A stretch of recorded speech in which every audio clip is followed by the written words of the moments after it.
Umesikia lakini game ilivyokuwa. Usimuulizia mashabiki wenzako. Of course nimekuta Bad Nation wameshinda hapa. Kwa nini kuja kuangalia sababu huyu mpinzani wetu ambaye ameingia hivi sasa atakuja kucheza na Lamata wiki ijayo.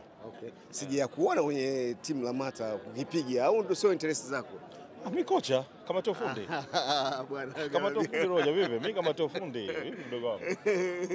Kama tofundi vipi? Kama tofundi kabisa yani yani leo kuangalia timu iko vizuri nene financially unajua kiafya iko vizuri timu Lamata. Leo unazungumzia kwa timu Lamata? Iko vizuri. Sio moja tumepiga kiba 5. Kiba kapigwa 5. Nakuja tena hapa Jumatatu tunampiga tena. Kwa hiyo nakuja kumwangalia mpinzani ili nijue nikijipanga na timu yangu kule tunakujaje. Lakini ulivyomuona unamuonaje? Iko vizuri.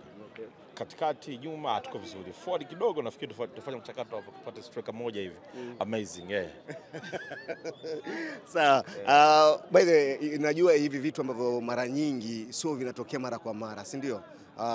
Final pia tumeona Samia Cup imekuja, ni kipindi cha mwezi mtukufu wa Ramadhani. Sio kitu ambacho kinatokea. Comment yako ikoje kwa kitu kama hiki kiwepo mara kwa mara labda pengine? Ni kitu kizuri na hususan kwenye kipindi hichi. Unajua bahati nzuri Waislamu na Wakristo tumekutana kwenye mfungo kipindi cha toba. Sisi tupo kwenye Kwaresma, wao wapo kwenye mwezi mtukufu wa Ramadhani. So it is what it is man. Baada ya kufuturu na nene tunakutana hapa afu time nzuri ya kunetwork, mbona nakutana na wasanii, nakutana na washikaji, kuna wafanya biashara wako hapa. Kwa ni sehemu nzuri pia kunetwork na kubadilishana mawazo and all that. Kupeana michongo mingine hapa na pale. Mimi hapa nishapata michongo kama miwili. Hapa michongo inazidi kuja. Kwa muda mchache ambao nimekaa hapa kuna michongo miwili nimeipata hapa. Ya biashara fresh kabisa, kwa hiyo simu zitaendelea kuita. So nafikiri ni kitu kizuri. Tofauti na kwamba ukimaliza kufuturu labda unakwenda kufanya vitu vingine ambavyo vinakwenda kuharibu ile funga yako. Kwa hiyo ukitoka hapa tena unapiga daku unalala, kesho ndio kwa siku nyingine fresh. So it's a good thing. Galabi, baadhi unavyosema michongo inakuja na simu zinaendelea kuita. Nimeona leo kwenye Instagram page yako ulikuwa na Jux. Na nikaona umeweka kibendera fulani hivi. I think tuna maandalizi kuelekea Nigeria, si ndio? Tunaenda lini kwanza? Leo nakuja kuisema wao wenyewe, lakini nachojua ni kwamba so far mimi ni sehemu ya delegation ambayo itatoka hapa kuelekea Nigeria, so I'm grateful for that. Kwa hiyo wao wenyewe ndio watasema tarehe ni lini, lakini jua kabisa kwamba tunakwenda kukisababisha kule. Mimi hapa nitatoka hapa ende kwenye maandalizi ya kukinoa Kiingereza changu. Unaenda kutana na Nigeria. I think itakuwa ni ndo yako ya kwanza ambayo pia unaenda kuamini kusherehesha kama Nigeria, si ndio? Yes, of course, itakuwa ni mara ya kwanza na I'm pretty sure kwamba itakwenda kuongeza kitu kwenye career yangu. So ni mshukuru Jux na kamati yake ambayo imeona kabisa karibia nafaa kwenda kupeperusha bendera yetu kule, kwa sababu kule anahitajika NDMC wa Bongo na kwao. Na kwa hiyo kuna wakule ambao watakuwepo from Bongo, na of course nitakuwa na mimi hapa. Kiingereza kipo? Ndio sana nakwambia naenda kukinoa.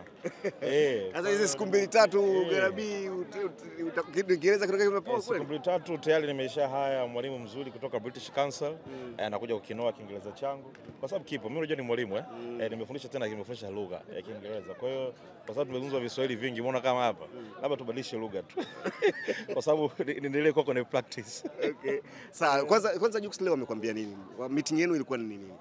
Tumeongea vitu vingi sana, ni katika mipango tu ya maandalizi ya shughuli ambayo inakuja. Ni mipango ya maandalizi. Kwa tumeongea vitu vingi ambavyo ni confidential kama wote tulikuwa ofisini. We had tumtumia muda mrefu almost tulikuwa msije kukaa na Jux muda mrefu sana, almost 2 hours tumezungumza. So you can imagine tumezungumza vitu vingi sana. Hii ni ndoa ya Star mwaka huu ya pili umesherehesha. Tuliona ilikuwa ni ya Hamisa nakumbuka last time, lakini pia hii imekuja tena ya Jux. Pressure ikoje kwenye sherehe za mastaa mara nyingi? Pressure kiukweli ni kubwa. Pressure ni kubwa ukilinganisha kwamba ukizingatia kwamba wao ni watu na majina. Kwa hiyo like everybody anajaribu kuangalia anakuja na kitu gani kitakwenda like crack a lucky, stuff like that. Kwa hiyo na ukiangalia sasa kwa Jux na Prince, unajua JP wenyewe wote ni influential people, mbona kutoka sehemu zao zinazotoka. Mbona Jux huko Bongo, Prince kule anafanya vizuri sana kwenye career yake. Kwa hiyo afu wote ni fashionista. Kwa hiyo kuna vitu vingi ambavyo kwenda kuviangalia, unajua Kwa hiyo pressure kikweli sio ndogo. As time went on, the pressure is getting bigger. tunanong'ona kidogo tu, hatumwambii mtu lakini tunamtoa Garabii Dar es Salaam kumpeleka Nigeria. Najua dau litakuwa limepanda kidogo pale, tunanong'ona kidogo. Bei gani? Confidential bro. Bwana Garabii. Confidential ni vitu vya ofisi. Mimi ushakwambia hata Bongo analipa shilingi ngapi? Sasa si ndio itakuwa ya kwanza exclusive hii? Of course, exclusive bado inabaki kwa confidential, ni kati ya mimi na mteja wangu. Lazima kuna sifuri ngapi inabaki mimi na mteja wangu. Lakini sababu kuna ya kule Nigeria na kuna nyingine inafanyika hapa. Kwa hiyo bado shughuli ni nyingi sana. Shughuli ya Jux bado inaendelea. Kuna nyingine inakuja kubwa sana hapa Bongo. Tukitoka Nigeria tunarudi sana Bongo. Bro, hatari. Okay, sawa. Garabii, tumeona bwana msanii wako bwana alikuwa analalamika kwenye mitandao wakati mna makubaliano yenu ya mwanzo na mwisho wa siku mambo yakaenda ndivyo sivyo. Na Imani Garabii, ile interview umeiona vizuri ya msanii wako ambao ulikuwa una manage those days. Umekutana naye Hassan. Unamzungumzia Hassan Mapenzi. Yes. Okay. Ile interview na Imani umeiona alivyokuwa anaielezea treatment ambayo ulikuwa unampa na nini. Yana ukweli gani ile? Kiukweli mimi siwezi kuzungumzia hilo swala kwa sababu wewe mwenyewe utakuwa ni shahidi. Rogers, unaniuliza tu hapo tupate watu waweze kusema, lakini unajua jinsi ambavyo nimekuwa nikimpambania Hassan. Yes, wote nani huyu hapo huyu. Wote mnafahamu since way back nilipochukua. Nilipokuwa najaribu kumpambania. Lakini ndio hivyo sasa imetokea kichotokea na mimi mwenyewe nimekuwa surprised kama wewe ulikuwa surprised. Lakini mimi nachojua ni kwamba ilifika time kwamba kwa sababu mimi nimekwisha invest, sawa, nimeinvest, nimeweka pesa yangu. Kuna of course nikawa sioni return labda. Ikafika time mkubaliana tuko bwana fresh. Endelea kupiga mishe na mimi naendelea kupiga mishe zangu. Unajua kwa sababu hivi vitu kumanage msanii inahitaji nguvu ya ziada kiukweli. Na inahitaji capital kiukweli. So mimi kwa kipato changu kidogo, sawa, nilifanya kwa kadri ya uwezo wangu. Sawa, ikafika mahali nikaona yani si gain. Sawa, kwa hiyo ikafika tu kwamba time bwana fresh kilo safi. Okay. Yes, kwa hiyo imekudisappoint kuna mmoja maneno yake ambayo alikuwa anazungumza kwenye interview? Hapana, hajanidisappoint, lakini imezidi tu kuwa sehemu ya elimu kwenye maisha. Sawa, unajua. Ulimpigia simu? Ulimpigia simu baada ya kuna ile interview? No, sio kama nimpigia simu, mimi nimeongea naye a day before. A day before alinicheki kwamba tukutane. Bana bro, we need to talk nini. Kama fresh ana noma. Tucheke ratiba zangu tutazungumza. Baadaye ndio kuna ile interview. No, so baadaye kesho yake. Ukasema kijana amekutwa na nini huyu?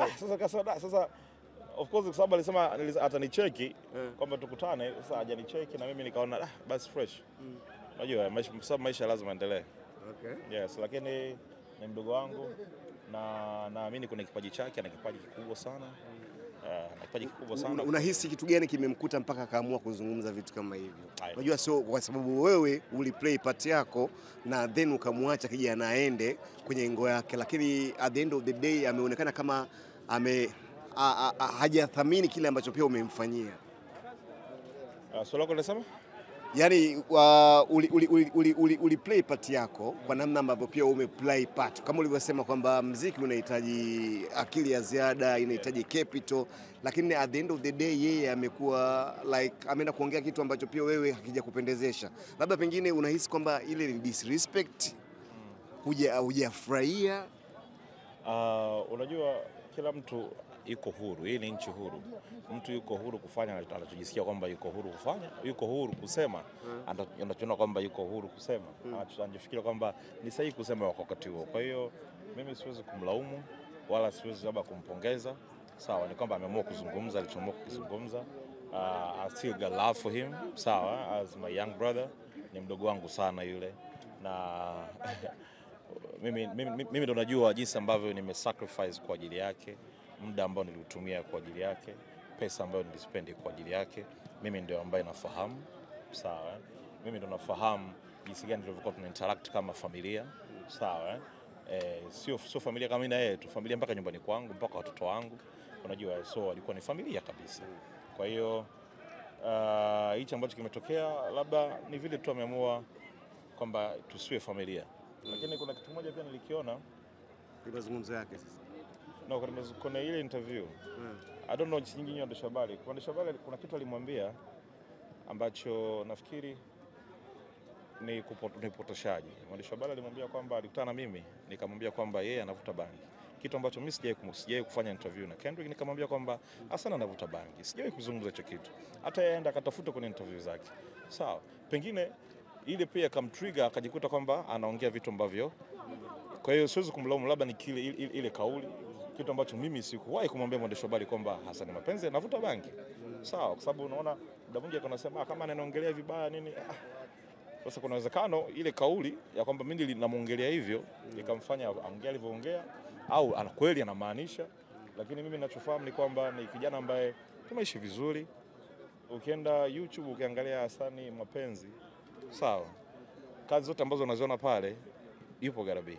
Sawa, ni mfuko wangu mimi, ni support yangu mimi. Mlikuwa mna mkataba?